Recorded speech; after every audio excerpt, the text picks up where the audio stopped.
Well, that same site, if you'll recall, on Election Day in 2016, gave my father-in-law, Donald Trump, around a 28% chance of becoming president. Same site said that he was going to lose the states of Pennsylvania, Florida, where I am right now in my home state of North Carolina. We know what happened. He won all of those and obviously became president of the United States.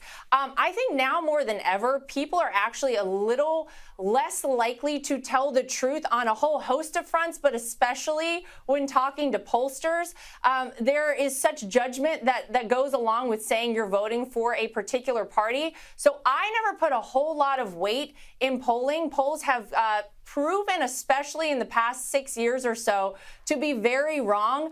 I think you can feel very clearly the momentum here in America. The momentum has swung very strongly to the side of the Republicans because people, quite frankly, cannot afford to vote for Democrats anymore, whether it's that they have no money for groceries if they're buying gas. Right now, we're headed into winter here in America. Fuel oil is up 70%, so people are going to have to now make decisions between heating their homes, buying groceries, filling up their cars with gas. We have a fully open southern border. We have crime on the rise. We have so many issues in America. So I think whatever your position right now, it is always going to be to go vote for Republicans, because we've seen the Democrats prove if you give them the reins, they will screw it up, because, man, are we in deep here in America. We need some help. People are going to go vote for Republicans a week from now. Yeah, I'm with you. The red mist is well and truly going to be a red wave. Fingers crossed, a tsunami. Now, just like last time, there's lots of early voting. So why will the result be different this time? Look, in America, we always offer early voting as a way for people to get out and vote who may not be able to get to the polls on the day of the election, so they can perform their civic duty and cast their one vote for their candidates of choice. And historically, the Democrats have a big lead. They always come out early, vote early. And as you're heading into Election Day, typically Republicans have to do a lot of catch up. Republicans tend to vote on Election Day. I think overall, the red wave you're talking about is very real.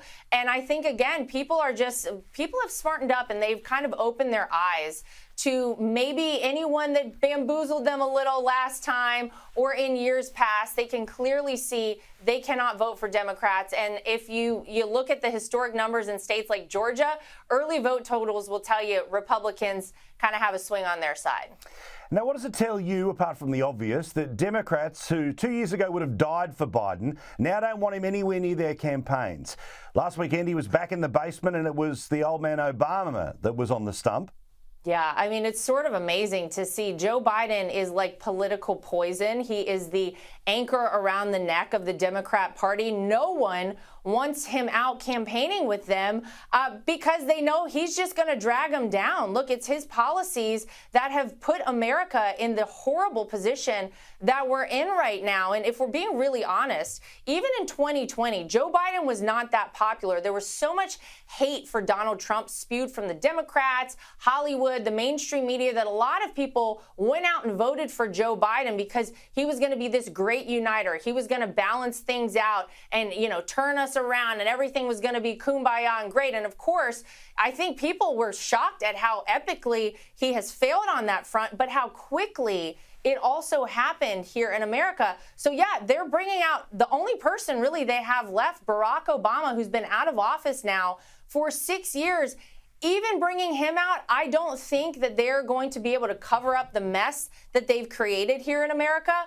It looks really bad for Democrats. They're trying everything they can, but like I said, people are awake now. They're getting it now. They're not having the wool pulled over their eyes anymore, and they're either going to go out and vote for Republicans, or they feel so disenfranchised and betrayed by the Democrat Party that I don't think they're even going to go out and vote at all.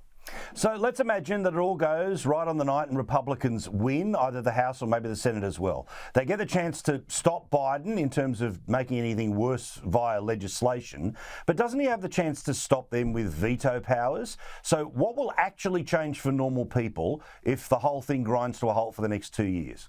Look, I think first and foremost, we're going to get rid of these complete sham political theater committees that you've seen under the Democrats and actually start paying attention to problems that real Americans have and doing things that impact their lives instead of all of this nonsense that no one cares about that they've tried to force down people's throats now for well around a year. So that in and of itself, I think, is positive. Obviously, if Republicans are in charge, you're not going to see these exorbitant spending bills, as you just referenced, passing through the House and Senate, because we believe that that is contributing in a major way to the terrible 40-year high inflation that we have here in America. But yes, of course, Joe Biden would have the ability to veto anything that Republicans might put on his desk.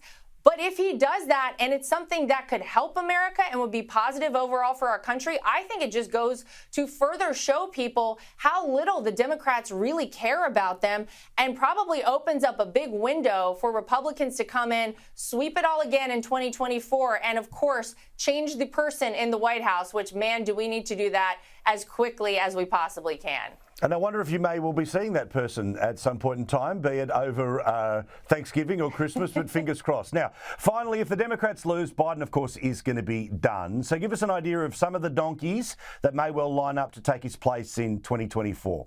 Yeah, look, the Democrats have no bench. It's a really sad state of affairs for them. Joe Biden, of course, wants to convince everyone that he is running again. You can take that for what it's worth. This is also a guy who I think just 2 days ago said that there were 54 states in our country. There are, of course, 50. You have his vice president, which normally would be the likely next person in line, Kamala Harris, who gets more and more unpopular by the day. She is even less popular now than she was when she first ran for president. She dropped out, of course, before her home state of California even voted because she was polling so low in her home state. You have Pete Buttigieg. People like to throw around his name. He hasn't done a great job being a secretary. I think people can look at the supply chain crisis as evidence of that. You have Beto O'Rourke, who is running for governor of the state of Texas.